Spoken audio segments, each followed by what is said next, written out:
Bom, bem aqui, uma outra questão aqui para você.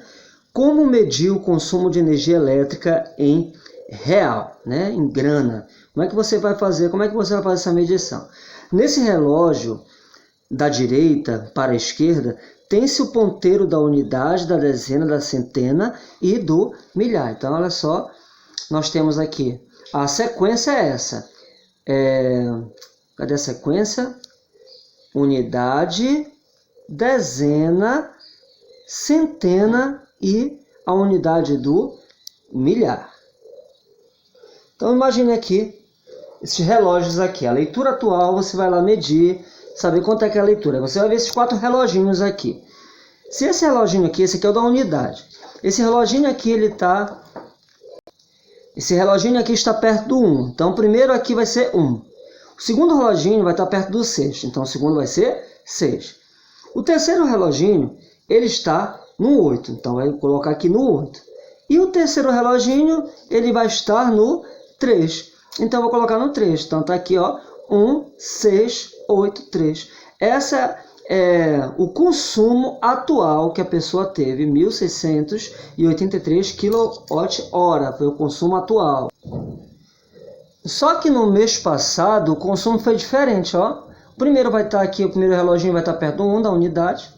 Esse daqui, ó, da centena vai estar aqui pertinho do 4, então vai ser 4 aqui. Da dezena vai estar pertinho vai estar no 8 e esse outro aqui vai estar pertinho do 3. Então a sequência é essa: 1, 4, 8, 3. Esse é o consumo do mês passado, 1.483 kWh. Bom, a diferença de consumo, que é para você saber o gasto que você teve a mais de um mês para o outro, foi 1.683 menos 1.483, o consumo foi de 200 kWh que você teve de um mês para o outro.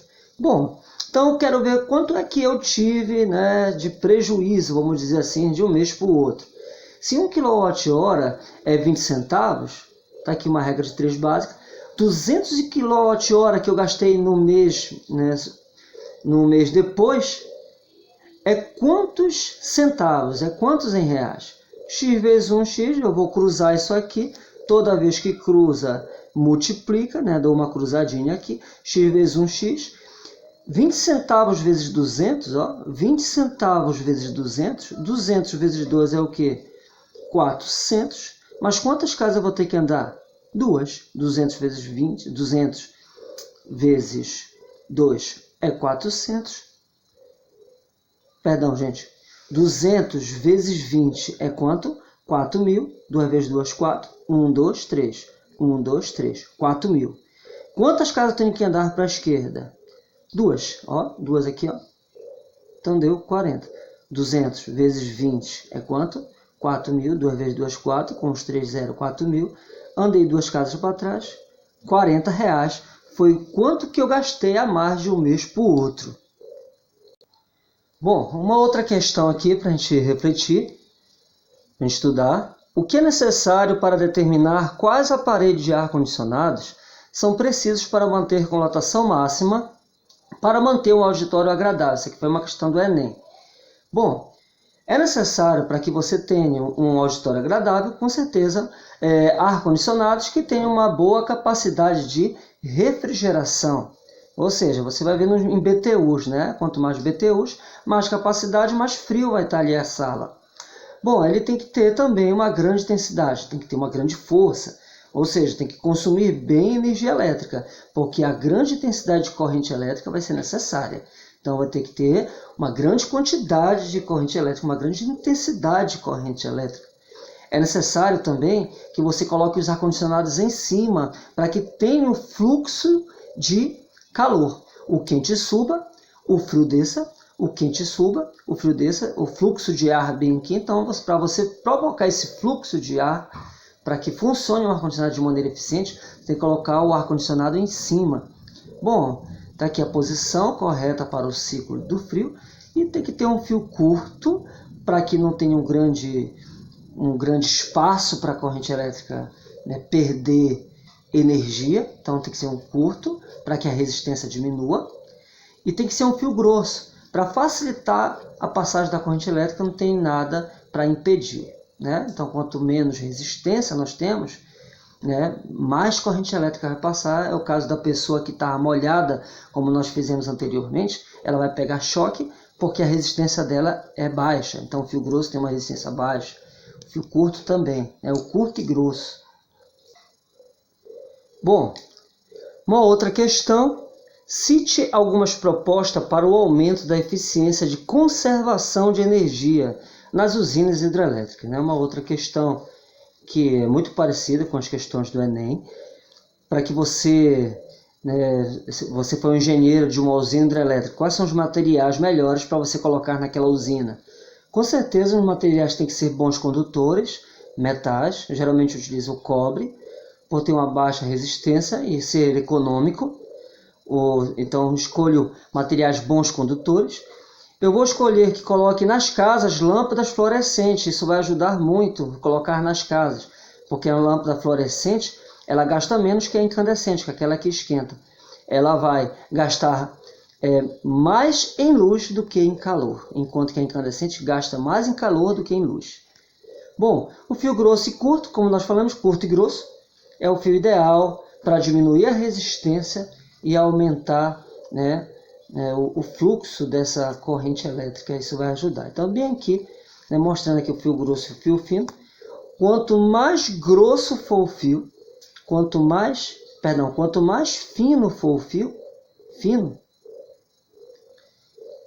no caso a resistência vai ser baixa. Então, o fio tem que ser grosso para a resistência.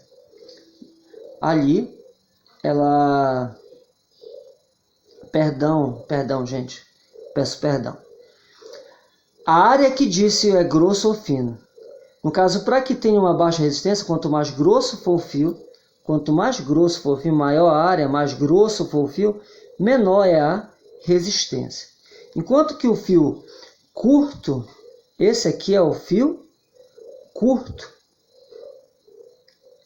Enquanto que o fio curto, ele vai ter uma baixa resistência. Então, a corrente elétrica vai fluir numa boa. Fio curto, baixa resistência, diretamente proporcional. Fio grosso, grande área e baixa resistência. Então, ambos têm que ter baixa resistência para facilitar a corrente elétrica. Essa aqui é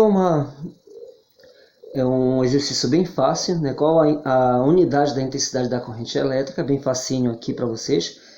E o que tem? Intensidade é a carga elétrica pelo tempo. Intensidade de algo é a quantidade que você tem naquele tempo. É a intensidade de algo. A intensidade de calor, por exemplo, é a quantidade de calor pelo tempo. Intensidade de som, no caso, é a quantidade sonora de ondas pelo tempo. Bom, então aqui é a intensidade da carga elétrica. Então, a quantidade pelo tempo. A carga é coulomb. O tempo, a quantidade de carga elétrica é coulomb. O tempo é segundo. Coulomb dividido por segundo é ampere. Então, aí, coulomb por segundo é a unidade da intensidade da corrente elétrica. Está aqui uma outra questão para vocês. Disjuntor a 110 volts. Esses são os disjuntores que nós temos em uma residência. Bom, na cozinha eu tenho alguns aparelhos. Geladeira, lâmpada, forno, micro-ondas e um liquidificador. A geladeira ela tem 2.000 watts. A lâmpada ela tem 100 watts. O forno tem 2.100 watts. E o liquidificador tem 100 watts. Então, quanto é que eu vou ter de potência nessa cozinha? Nessa cozinha eu vou ter 4.400 watts. 2.000 mais 2.100, 4.100 mais 100, 4.200. Perdão, aqui. 2.000 mais 2.100, 4.100.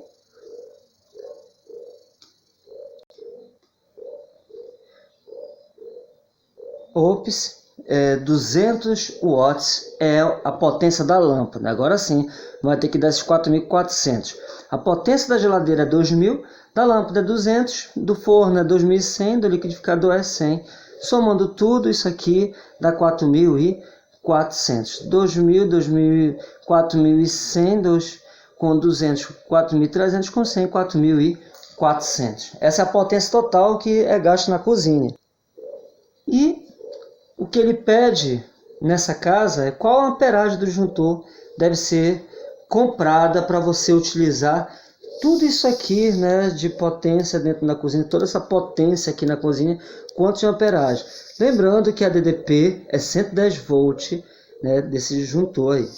Então vamos lá, ele quer saber a amperagem do disjuntor, né, porque no disjuntor vem a amperagem. A potência aqui, a forma da potência é π. Então nós temos aqui, jogando isso aqui no triângulo, π bem aqui no triângulo, P, I e U, para te achar o I, eu vou pegar o potência dividir por U, né? IPU. A potência que você calculou bem aqui foi 4.400 watts. A DDP é 110 volts, que nós vimos lá em cima, o valor do disjuntor, 110 volts. Bom, então nós temos aqui 4.400 dividido por 110, corta os zeros. 440 dividido por 11, esquece zero. 44 dividido por 11 é 4. Com esse zero bem aqui, 40 watts por volt, que é a mesma coisa que ampere, que é a corrente elétrica. Outra aqui, o que representa 1 ampere? Bom, iniciando aqui. Ampere, corrente elétrica, é a carga pelo tempo, que é coulomb dividido por segundo. Então, ampere é coulomb dividido por segundo, que é a intensidade da corrente elétrica. Bom, 1 ampere, você viu que é 1 coulomb por segundo. Então, para que eu possa saber em 1 segundo quanto equivale 1 coulomb? O que é 1 coulomb? Então, vamos lá. Aquela fórmula inicial da eletrostática, carga elementar é 1,6 vezes 10 a menos 19 coulomb. Essa é a carga de um próton, que é positivo, ou de um elétron, que é negativo. É a carga de um apenas, um próton ou um elétron apenas. Bom, considerando bem aqui, eu quero saber quanto é que é o número de elétrons que eu tenho bem aqui para 1 ampere. Vamos dizer 1 coulomb, 1 ampere. Vamos lá. Esse E está multiplicando, passo para lá o quê? Dividindo. Aí fica NQ dividido por E. N igual a Q dividido por E. A carga que eu quero saber é só 1 coulomb, porque eu quero 1 ampere, 1 coulomb, que é 1 coulomb por segundo, dividido pela carga elementar, que é 1,6 vezes 10 a menos 19. Então vamos lá. Se eu tenho bem aqui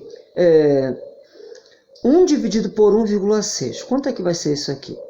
Essa vírgula passa para cá em forma de zero, vai ficar 10 dividido por 16, 10 dividido por 16. Bom, mas não dá isso aqui, né? Isso aqui não vai dar para fazer. O que eu devo fazer aqui? Para que você possa fazer, não vai dar 10 dividido por 16, coloco o 0, 0 e 1, vírgula. 100 dividido por 16 vai dar por C, vai dar por 2. O resultado dessa divisão aqui é 0,625, dividindo esse por esse. Esse 10 a menos 19 está negativo, sobe para lá o quê? Positivo. Bom, mas isso aqui não está na notação científica, eu quero passar essa vírgula para cá. Então, se eu estou andando uma para frente, eu tenho que emprestar isso de alguém. De onde é que eu empresto? Daqui. Se é 19, passa a ser o quê? 18. Então, para eu colocar aqui, eu tenho que tirar daqui. Então, eu coloco bem aqui, eu vou andar uma casa bem aqui, vou tirar daqui, vai ficar 18. Uma para frente, 19 passa a ter 18. Esse é o número de elétrons que passa em 1 segundo. 1 coulomb por segundo, isso aqui passa 1 coulomb por segundo. O que é 1 coulomb por segundo? É 1 ampere. Então, passa aqui 1 coulomb, uma quantidade de carga. A quantidade de carga por 1 segundo, o número de elétrons são esses daqui, ok? Ou seja, o fluxo de elétrons é 6,25 vezes 10 a 18 por segundo. Esse é o fluxo de elétron que nós vamos ter. Então é isso, galera. Fica com Deus e a luz.